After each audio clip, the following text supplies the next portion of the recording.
Mhm. Ooh, live. Hello, everybody. Happy Thursday to everybody. I am Kirsty, the Beige Ames, and I'm joined by Mike, the Shirt Ames, and that is quite a shirt, Michael. Just quite the shirt. Yeah. Good afternoon, everybody. Yeah, it is actually. I'm wearing this shirt. I think it's fabulous. Are you listening to some Bob Marley, maybe sipping on a pina colada over there? What's going Chance on? of it, I think. You've But got different weather to me. the truth is much more mundane, really. It is rather grey here in Solihull, or less than Solihull, and we have like a dressing room thing here. And Mrs. Ames has been sorting all my shirts and things out, and it was just on the top, and I thought, you know what, I'll just wear that. So I did. So there you go. I've gone the opposite route. I've gone simple. Yeah. Anybody wants to put in the comments how much they appreciate my shirt wear over Kirsty's rather dreary beige look, please do. I love it. Yeah. Yeah, well, there's this face, so you don't need it. Oh, look, we've already got a comment. Look, thank you. I mean, thank you, Sean. I'm assuming that's my shirt that Sean's talking I about. should be working on your email this afternoon now, Sean. Yes. That's the kind of suck up I like, actually. Yeah. Good. Okay. Come on, let's crack on. Right, let's crack on. So today, Mike, we are talking to, as you can see in the banner, how to identify and win high value new prospects. So, Mike, how do you do that?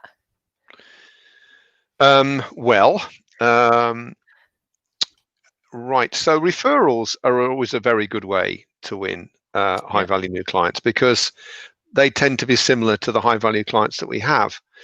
The downside with referrals, of course, is that you can't control them. So you certainly can't control the frequency or the type of work that you get. And there's no guarantee they will be high value. You know, we all get people referred to us and we look at them and actually it's not really what we wanted. So I don't think necessarily that referrals you shouldn't be leading on that if you want to win high value new clients. Yeah. That's not really the way forward. And especially in those times like what we're currently experiencing, where there's, let's call it, difficulty in the world, referrals tend to dry up, don't they? Because more people are after them and there are less of them around. Yeah. So you're not in control. Yeah. You're not in control of your business, which is not what we want. So what would be the other options from referrals? So referrals are good if we can have them, but we don't. Yeah. Okay. So the other option really that most people opt towards is cold calling or prospecting. I think that's another term for it. So you hit the phones basically. Now, I'm okay with hitting the phones. I think it's it's activity. It gets you out there, but it doesn't necessarily win high value new clients. Really, what you'll get quite often is opportunities. Get opportunities, but an opportunity normally doesn't come from a high value client. It's like, so one of the characteristics of high value clients, as we'll see because we'll talk about them later, is loyalty to suppliers. So how can someone be loyal to you and then just give a requirement out to someone that rings in? Well, how does that work? I imagine they won't be. And if they are doing that, from my experience, they would be giving away crumbs. They wouldn't be giving away those big value opportunities. They'd be giving away little crumbs away, which is, again, not what you want either. Well, sometimes they're smaller, sometimes they're difficult, they're struggling, so they give it to anybody because they are struggling, and that's okay, and that can be a great way, by the way, to prove yourself. I mean, that is an exception to the rule. If you have got a high value client and they do give you an opportunity because it's tough and their current supplier community are letting them down, if you win, if you get that kind of elevates you and can put you up there for sure. It's just that it's not systematic. You're not in control of that. That's luck of the draw. You don't know whether that's going to happen or not. I mean, the one thing I would say as well, just to put a perspective on this, because I often get into trouble for talking about this, you do win the odd high value client. For sure you do. For sure you do. And we've all done that. You just happen to ring at the right time at the right place, and maybe they're a little cheesed off with their current supplier community and they say, oh, go on, you've got me on the right day, go for it. Yeah. My point is, it's just not systematic and reliable. That's all. We don't build empires off luck. No, you don't. Fortune is great to have, but it should be the icing on the cake. It's not the luck. So you can do better than that, really. So the easiest way to win high value new clients is to target them, build a relationship with the decision maker over a period of time, and then look for an opportunity. So I've just put this up because I think this is relevant. If we're looking at cold calling or prospecting, it's normally opportunity first, and then we try and make them into a client. When you're looking for high value clients, it's the other way around. You go for the client first, and then you get the opportunity. And there is a difference, obviously, between those two. Quite a big difference actually.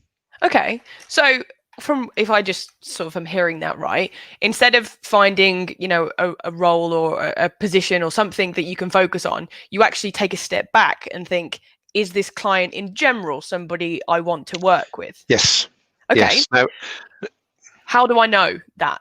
well, yes, that is a $64 million question. Now, traditionally, most of us in the game that we're in would ask people to produce an ICP, an ideal client profile, right? So, and the thing with ICPs is that they focus very much, I've got it here actually, on the company. They'll describe the type of company that you should go for. Okay, so you're going to be looking, say, I think it's 7, there's lots and lots of criteria. Criterion, there is a set of criteria. So location is one. Yeah.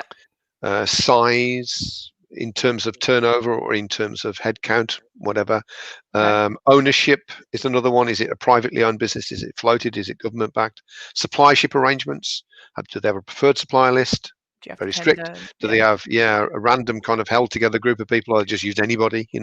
So these kind of things. Frequency of purchase, which is important.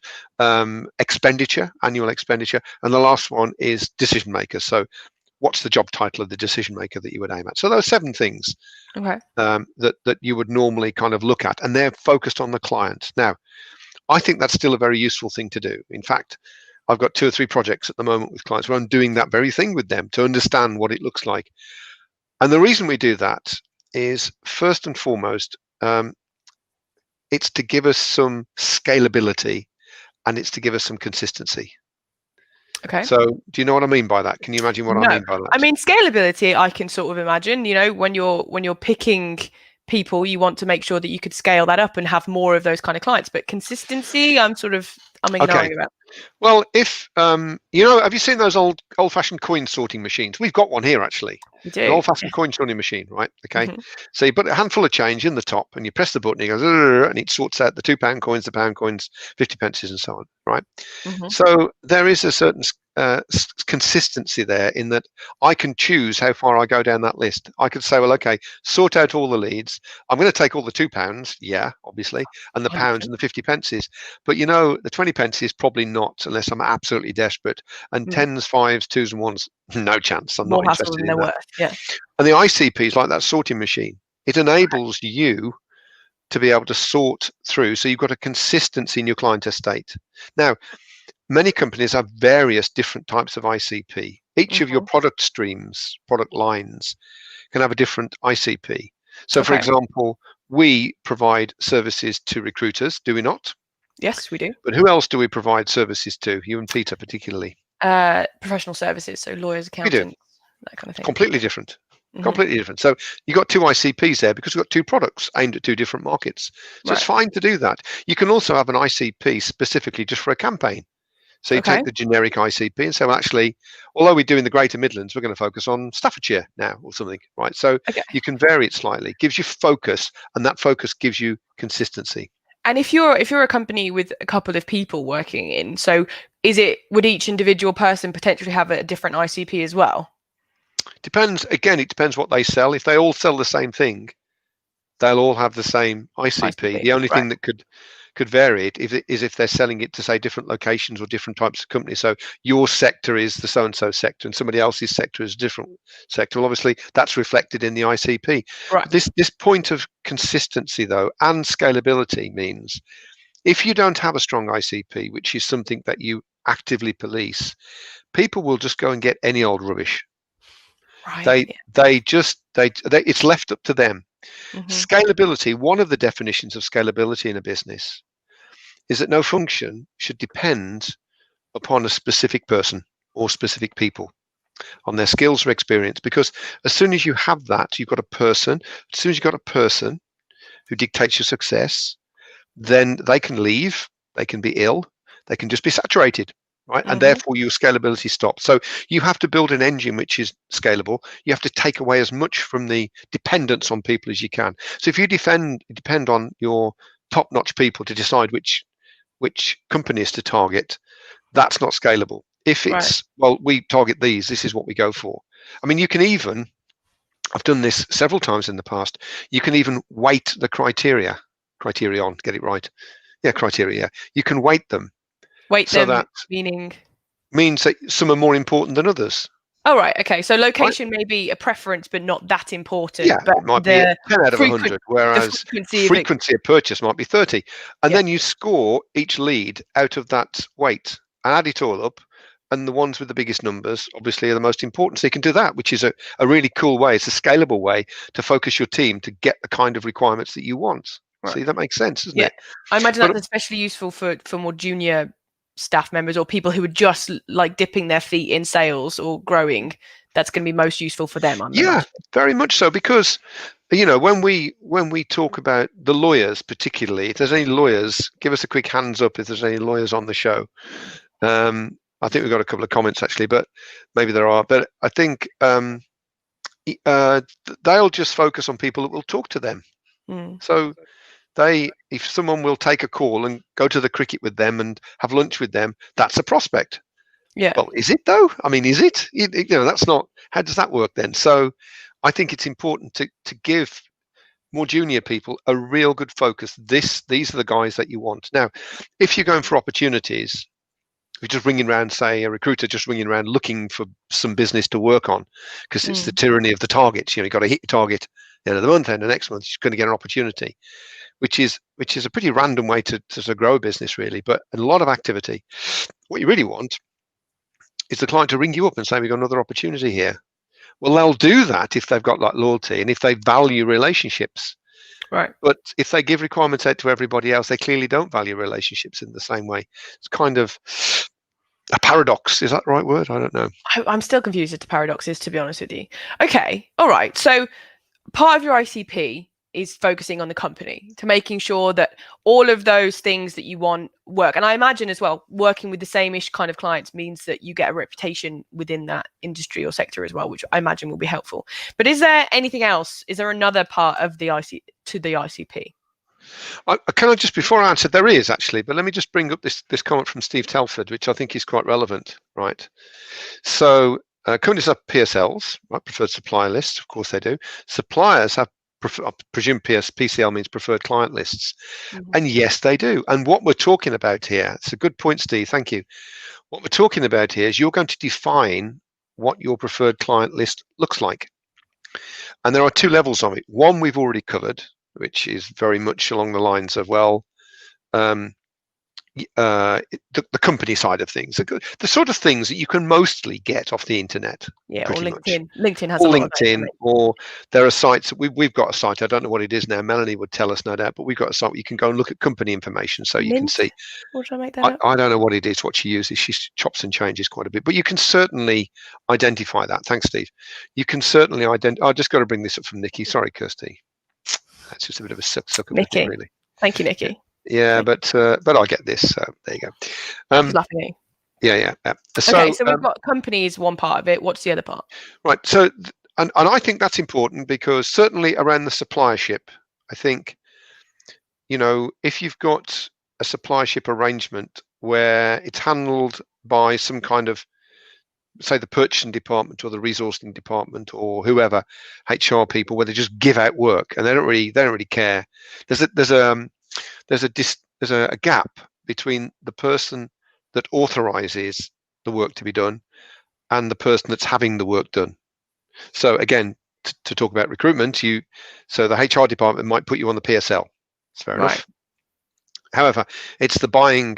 It's the It's the buyer. The person that distributes the work is the line manager usually, not always, but they're the person that looks at the CVs, because that person is being hired for their team. And quite often, when you get that disconnect, the people that make the selection are selecting on one criteria, normally cost, usually, often size. They think they have to have big, this sort of stuff, because they never, not necessarily have to use the agencies themselves or use the people that the agencies bring in. So their criteria are different. Whereas the line manager, they just want a really good person, and they've probably got a budget, so they've got to stick to that budget, but they want a good person. And what's more, as well, as we'll be talking about in next week's show, more on that at the end, they want that process of placing someone to be easy for them. That's what they're looking for. Completely different. So if you're a relationship quality driven business, if that's what you're about, and you're not the cheapest, then you're going to struggle a little bit with those kind of supplyship arrangements. So the sooner that you find that out, the sooner you think, do you know what? Big name, a lot of people, actually not for me. My time. Not worth my time. That don't assume that high volume is high value, because it's exactly the opposite in most cases. Okay. You understand what that means? So Yeah. I'll tell you a story. We were back in the day, we had we did business for a large chocolate company in South Birmingham. And who could that be? I don't know whoever it was, right? Yeah. And we had a sole suppliership deal with them. So volume was very high, right? And we were first choice, obviously. And one day my finance director, Andrew, came to me and said, "Oh, I've got a little word about this chocolate company." I said, "Yes." Well, actually, it was the software house associated with the chocolate company. And he said, yeah. He said, "We don't make any money on them, And we were doing like 3 or 3.5 million quid. It's like, what now? In the 90s as well. Yeah. Oh, yeah. Well, we did a lot of money in those days, but it's like, what now? No, that can't be right. Show me. And sure enough, well, we were making 2 bob and a conker. Not enough to take someone out for lunch. So, and the reason was that the margins had diminished significantly, which is often as they tend to do. Yeah. But they'd expected more for their money. Again, that's what they expect. We want more for less, right? And then we reached that crossover point where we weren't making any money. And in the end, we left, because what's the point in locking all of those people who were working on that account and all that money into something you don't make any cash? So we left. But I think that it's an important point, is that just because the suppliership means it's a big name and there's lots of people, it doesn't necessarily mean it's right for you. It could be right for Michael Page or whoever, or Hayes, I think, will happily do it at 6%, and they've got a big machine that does it for them. Great, lovely. I know, yeah, and they make money on that. Pertemps do it as well. Absolutely awesome, because they're organized to do it like that way. If you're not, then you're not going to do very well. So supplyship's kind of a key thing, really. And also, obviously, amount of money. Yeah. So these are crossovers with the other part that I'm going to talk about. So okay, so what does high value mean in terms of money? Well, it could mean that they buy a lot, but each deal that you do isn't vast. It's a placement, 4 grand, 5 grand, but they spend 20 of them with you each year or something, which is cool. Okay. Right, that's cool. Or it could be it's just one. If you're a software house, so for example, I was talking to someone the other day, software house owner, and he's just done a £3 million deal. But he probably won't do another deal with that client now. He's done the deal. They're developing a piece of software, and that's it, really. So it can be a big hit once only, or it can be lots of smaller hits. You decide. It's your choice. But what I would do for you, what I would think is that take all your clients, go to the sales ledger, pull off how much they spent with you last year or year to date or whatever, and plot it on a graph. And you're going to get that kind of, what do they call it? A slug, isn't it? Bell chart, bell graph. Oh, bell chart, yeah. Slug. Oh, there you go. Whatever. Bell chart. Slug. Yeah, well, it was an IBM slug, I remember, back in the day anyway. But so the top 25%, 30%, those are your high value based upon revenue. So those are the guys you're looking to replicate if it's just value, if it's just on expenditure, right? Because they're either buying one thing and it's big, or 1 or 2 things and it's big, or they're buying lots of small things. So this is oversimplifying things. Okay. But really, that's great. I'm all in favor of that. You should do that. That's an important exercise to do. But another thing you can do alongside that is you can plot the source of those high value clients. Where did they come from? And certainly when we do this with professional service firms and we work with lawyers or accountants, then it's usually interesting because most of those come from relationships. They've come from an inherited, someone's moved to the company and bought a client with them, an introduction from an intermediary or a client. It's relationship driven because that's where most of those high value things come from. Yeah. So what we want is to be able to build those relationships. And like I said, you've got the ICP, which gives you the type of company to go for. What we also want now is the person, because the person that runs the suppliership deal or gives the work out is crucial to how well we do. Because basically what we want is someone that's going to be loyal to us. They value. Can you say that? I don't know. I think you can. I think you just did, and therefore I think you can. So we're talking about the decision maker within the ideal company, as it were. Is that what we're looking at now? Yeah. There's 2 things really. I mean, again, it's a bit more too complex probably to go through into it here. There's lots of permutations, but essentially you get the decision maker and the distributor. And they can be in a small business, it's the same person. Right. Someone says, yeah, we'll use you, that's a decision maker, and here's a piece of work, that's a distributor, right? So you've got both of those roles that go on, sometimes same person, sometimes different. Sometimes the decision maker isn't a person at all, it's a process. Bloody hate that. I think I'll be giving that a miss. You want what? We have to do what now? No. Just, is there a Mike Ames sized hole in the wall? Yes. Are you just leaving? I need to be leaving now. No, I'm not doing that because I know where that's going to go. I know where that's going to go. A whole bunch of people. Anyway, no.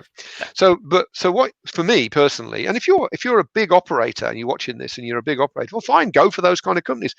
I'm not telling you what to do. I'm just simply saying get the kind of clients that match your style of business. Okay, and a key element of that is the person who's the decision maker and the person that gives the work out. Personally, I like them to be the same person myself, but quite often. So we were dealing with I'm just talking about large utility companies in South Birmingham now, but Steve as well has said that £3 million is a lot of chocolate. That is true. We used to get a lot of eggs with cream in them. From the chocolate shop. From the chocolate. Why do you think I look like this? I was 11 stone when I went to work. I worked there as a contractor as well. I was 11 stone when I went to work for those guys. Now look at me. You know, what can I say? My left leg is 11 stone now. Anyway, it's true, and you know it. We measured it the other day on the scales in the kitchen. That was a bit weird. It's like a thing about that. Anyway, where was I? Flip back. I've lost track now. Oh yeah, right. So yeah, the South Birmingham Water Company. They had somebody who's in charge. I always got on with the line managers there and knew them all. Couldn't trade because the guy that ran the supplier list didn't like me. Slimy git, I wouldn't. In fact, I'm not going to say what I was going to say, but I didn't like him. Yeah. He left. Someone else came who I really got on with, really liked, and he liked me. Everything changed because then I had access to the distributors of the work. Okay. So you kind of need both, really. I think it's safe to say. However, if you can get them in the same person, that means really focusing on smaller businesses, right? Where the CEO, the MDs, or a senior guy or a senior person, lady could be, says, yeah, okay, well, there is no preferred supplier. Yeah, we're going to give you the work. That's fine. The more people that have to sign off on something, the more complicated it is, the more of a headache it is for you, is basically what you're saying. Yeah, really, yeah. But it's this loyalty piece. The reason we made so much money in both of the businesses, you know, so I remember, say, a well-known German car manufacturer based in Milton Keynes started trading with us in 1988. As far as I know, they're still trading with Crimson now. I don't know, my previous agency, and they've traded all the way through. Wow. So it's 3 different recruitment companies. Why? Because the guys that were there liked us. They liked us, and people will put themselves out for you. The reason we got in at that in the first place was that South Birmingham Water Company was that a contractor wanted to go back and wouldn't go back unless they went back through me. That kind of loyalty is the loyalty that opens doors, and you can get the same from line managers. I want that person through that agent. And we're going to talk about that in next week. So next week's show is about that. So let's not be ahead of ourselves. So I think we're sort of coming to the end of this now. Is there anything else? Is there any other points that you want to make around this kind of personal ICP before we move on? I just want to bring up a point that Angela's made, actually, because I think that's terribly relevant. They want to work with you. Yeah. They're on your side. You know, they buy into you. They buy into you. Yeah, they don't rent you. They buy you. That's the term that people say. They buy you. So you know when you make a mistake or drop the baton, they don't wait to kick you up the arse when you bend down to pick it up. They bend down with you to pick it up. They're with you. They're on your side. It's a great point, Angela. Thanks for that. So I think that it is important that you understand those kind of people. What you need for you to work, basically, because we're all different. I'm describing what I like. And because I know it generates revenue, I know that it generates sustained revenue, because even if those people don't have an opportunity very often, so long as you keep that relationship going, you know, a relationship isn't mean, I was talking to some lawyers about this a few days ago. A relationship doesn't mean you speak to someone when they've got a need or a problem. No. A relationship means you speak to them anyway. So if you do that one way or the other, even if they only buy every 3 years, they come back to you. Who's that car salesman? I know we're running out of time. That car salesman, blow me down. Gerard? Yeah, no. yeah. Gerard, I think it was. Yeah, I think it was. Joe Gerard? Joe Gerard, I think it was him. And he used to send a card. So someone put a card up in America. Google him, Joe Girard. Honestly, awesome. He's the He best was salesman, the best car salesman in the 10 world. years running in America. He sold more cars than everybody else in the organization he worked for. And the only reason he wasn't in the 11th, he retired with all the money. I think he sold 36 trucks in one day. Anyway, but his big secret was he kept that relationship going between sales. People buy every 3 years a car in America. At least they did in those days. No, every 2 years. But they got something from him, a card through the post, a long time ago, through the post every month. And in the end, he hired out of his own money, not the firm that he worked for. He never worked for himself. He hired out of his own money a team of people who just wrote cards, sent them off. Well, who are you going to go back to after 2 years if you want a new car? It's going to be Joe. It would be like a happy Easter card, Yeah, happy it birthday is. Yeah, card, yeah, happy yeah. So anniversary we card. want people that value that. Yeah, happy Hanukkah, happy Christmas. Yeah, we want people that value that kind of interaction because they will come back to us when an opportunity comes up. Or if there's an unplanned purchase, someone just leaves and they need someone, right? There's a big problem over here. Who are they going to turn to? Someone they trust. Top of the list is you, right? So just to recap, write down your ICP, spend a lot of time to get it right, give it to the most junior person in your organization and say, go onto LinkedIn and find me some people that look like that. And when they come back, you test it. And if it's exactly what you thought, you've got the ICP right. Okay. The next thing is be very clear what you want the values of the person you deal with to look like. In my case, I think it should be a repeat business, loyalty. They value value. They'll pay for value within reason, obviously. Everyone's cute on the price, aren't they?